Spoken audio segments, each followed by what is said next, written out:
Just looking at how the rand is holding up, we're at around about 685 on dollar rand at the moment, 904 on euro rand just a short while ago, and 1085 on pound rand, although I see we did go to around about that 1076 level on pound rand. This is certainly a story of continued dollar strength, and we're defying the odds given the uncertainty over the eurozone. Your thoughts? Yes, absolutely, Bronwyn. A lot of uncertainty on the cards at the moment. I think just touching on the euro rand, we were at or below actually key levels on the euro rand today, below the 918 level, 916 level, touching, as you said, on 906, even 905. I think a lot of uncertainty prevails, especially on the euro, on the dollar rand. Now, I mean, just interestingly enough, the rand is the second most volatile currency in the world at the moment, behind the Brazilian real. And so I think any movement on the rand during the December period particularly could be quite key for its potential momentum and impetus into the new year. Well, key to the story obviously is the Federal Reserve in the US meeting on Tuesday. Quantitative easing 3, another round is on the cards, and that obviously will be net dollar negative, which means that we could even strengthen further.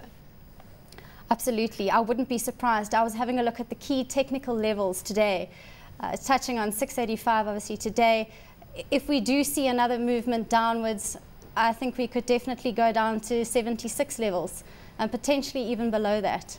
And sterling also coming under pressure today. You would have thought that perhaps it would hold up with the bad news around both the dollar and the euro, perhaps with some sort of safe haven status in sterling, but we touched 1076. Any thoughts on why we're seeing the pound weaker at these levels?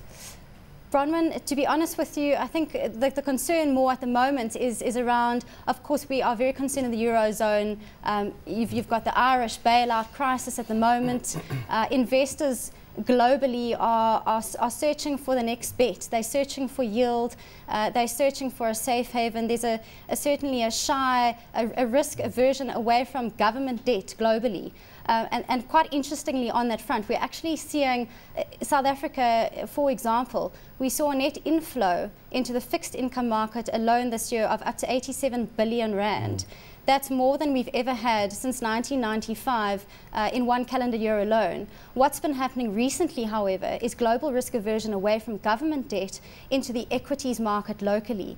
Now that raises an interesting question, because clearly global investors are still buying into the growth argument, especially from emerging markets. And they've just got a continued appetite for the emerging market environment. Andrew? I think a reason perhaps why sterling looks relatively weak, I mean, they've got their own domestic... The riots going on right now, university fees being increased to £9,000 a year from £3,000 a year previously. Well, watching that sort of film footage, you wonder how any of them actually get into university, but that's an aside.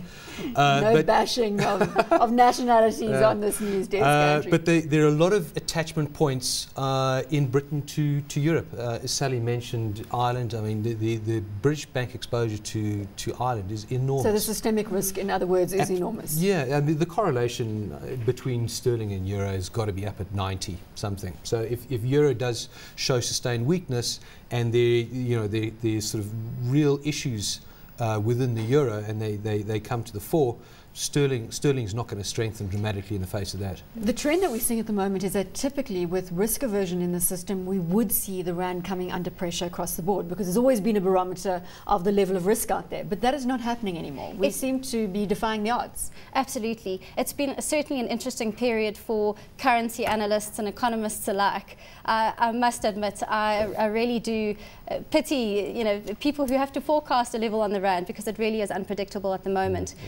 What I mentioned earlier is of course just there's a lot of two-way uncertainty around the rand, and that has been sustained for at least the last few months. That is a key trend, a fundamental shift that we've seen certainly this last year.